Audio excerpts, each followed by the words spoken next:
Bismillahirrahmanirrahim. Perkenalkan, saya Zulfikar dengan NIM A1011201010. Izin untuk memaparkan beberapa materi dari hukum perbankan beserta salah satu contohnya. Dikarenakan NIM saya berakhiran 0, maka materi yang saya dapatkan sesuai dari petunjuk Bu Afra ialah terkait bank sentral. Jadi di sini saya akan membahas tentang materi-materi dari bank sentral dan salah satu contoh kasusnya. Sebelum lebih lanjut, di video kali ini saya akan membahas mengenai pengertian dari bank sentral, peran dan fungsi dari bank sentral. Baik, yang pertama ialah pengertian dari bank sentral.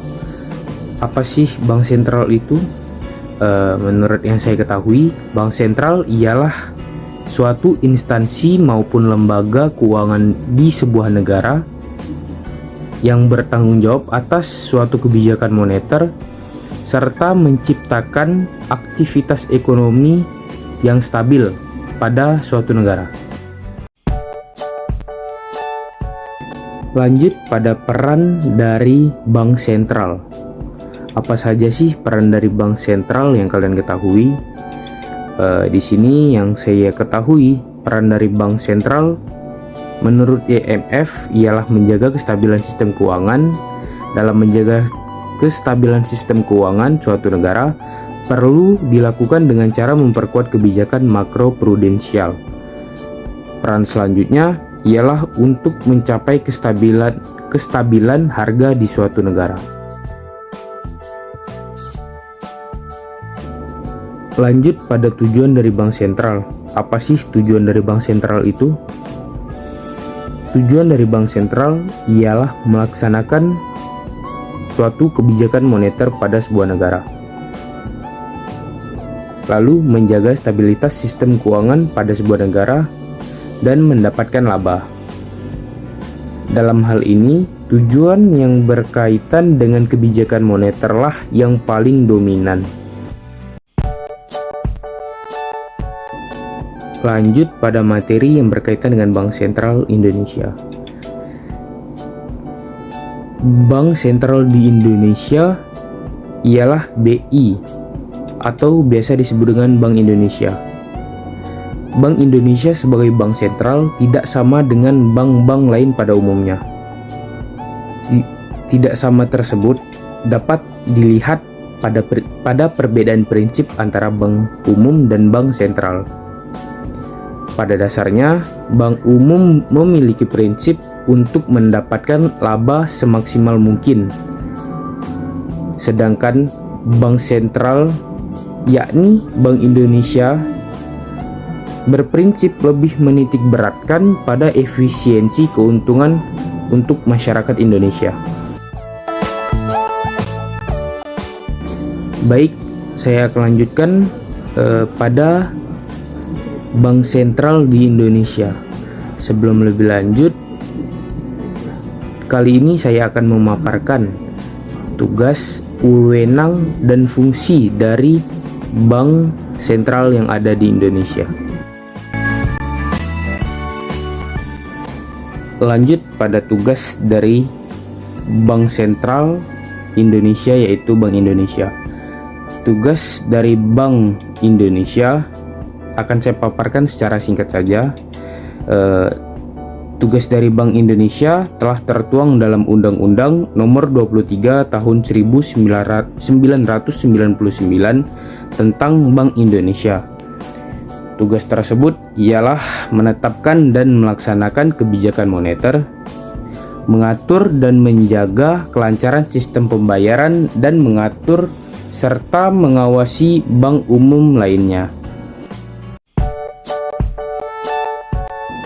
Baik, lanjut pada wewenang Bank Sentral di Indonesia, yaitu Bank Indonesia. Kali ini saya akan paparkan secara singkat saja terkait wewenang dari Bank Indonesia sebagai bank sentral. Wewenang Bank Indonesia sebagai bank sentral ialah mengelola cadangan devisa untuk memenuhi kewajiban luar negeri, menerima pinjaman luar negeri, dan melaksanakan kebijakan nilai tukar berdasarkan sistem nilai tukar yang diterapkan.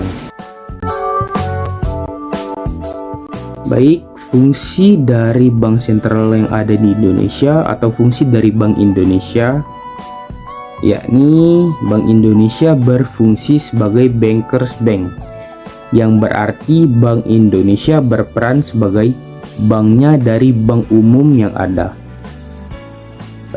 Contohnya seperti memberikan pinjaman pada bank umum dan lain hal sebagainya.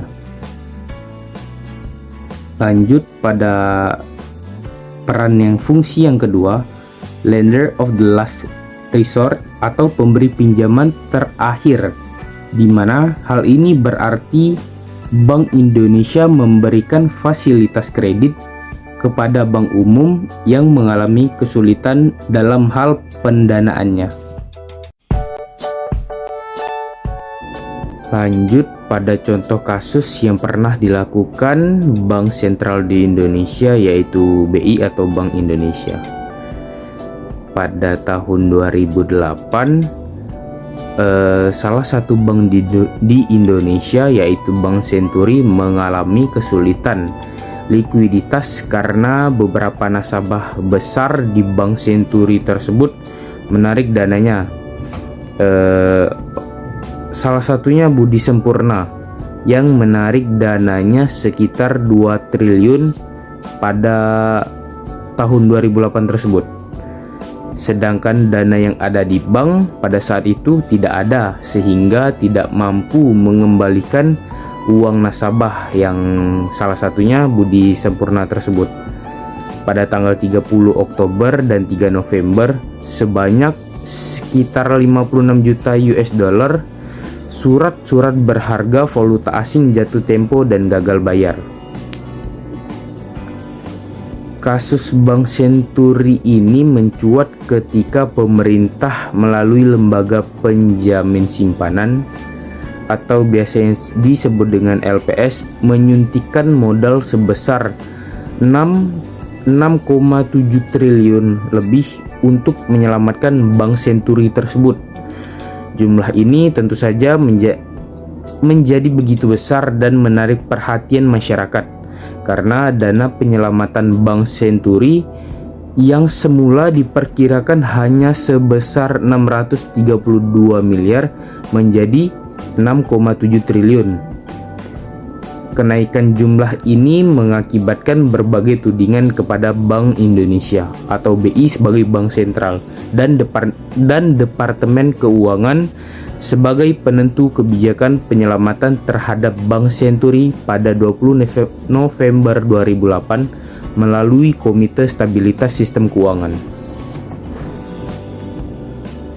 Dari kasus Bank Senturi ini, isu utama yang dipermasalahkan ialah terkait mengenai tepat atau tidaknya keputusan penyelamatan terhadap Bank Senturi oleh pemerintah pada November 2008 tersebut. Pemerintah melalui Bank Indonesia sebagai bank sentral dan Departemen Keuangan berpendapat bahwa penyelamatan Bank Senturi melalui suntikan dana tersebut sudah tepat dengan alasan untuk menghindari risk sistematik yang mungkin timbul dari ditutupnya Bank Senturi tersebut, sehingga dikhawatirkan terulangnya kembali krisis keuangan seperti tahun 1998 yang lalu. Pada kasus ini, fungsi dari Bank Indonesia yakni lender of the last resort atau pemberi pinjaman terakhir, di mana hal ini berarti Bank Indonesia memberikan fasilitas kredit kepada bank umum yakni Bank Senturi yang mengalami kesulitan dalam pendanaannya atau pembayaran terhadap nasabah Budi Sempurna yang menarik 2 triliun tetapi tidak ada dananya. Tentu saja fungsi dari bank sentral tersebut tidak tepat. Selain hal tersebut menggunakan uang negara dan tentunya uang rakyat, alasan mengenai kemungkinan risiko sistematik kurang bisa dipertanggungjawabkan.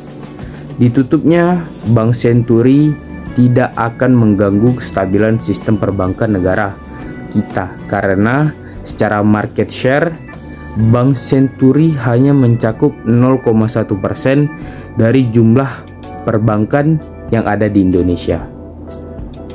Selain itu, aset dari Bank Senturi hanya berjumlah 0,3% dari total aset perbankan Indonesia. Tentu saja, ditutupnya Bank Senturi tersebut tidak akan menimbulkan ras pada sistem perbankan nasional ataupun terulangnya krisis keuangan tahun 1998. Alasan utama pemerintah untuk memberikan dana dengan tujuan menyelamatkan Bank Senturi pada 2008 tersebut ialah dikarenakan kekhawatiran akan terjadinya sistematik risk dan ras pada sistem perbankan Indonesia. Kerugian negara yang diakibatkan kebijakan yang diberikan untuk menyelamatkan Bank Senturi tentu saja dapat berakibat secara langsung maupun tidak langsung. Akibat atau dampak secara langsungnya ialah pemerintah harus mengeluarkan anggaran untuk menyelamatkan dan mengembalikan dana dana para nasabah. Lalu untuk akibat secara tidak langsungnya ialah pemerintah akan mengeluarkan biaya yang besar untuk memulihkan perekonomian melalui berbagai instrumen kebijakan baik moneter maupun fiskal. Sekian tugas video yang diberikan Bu Afra untuk mengisi nilai UAS. Saya ucapkan terima kasih.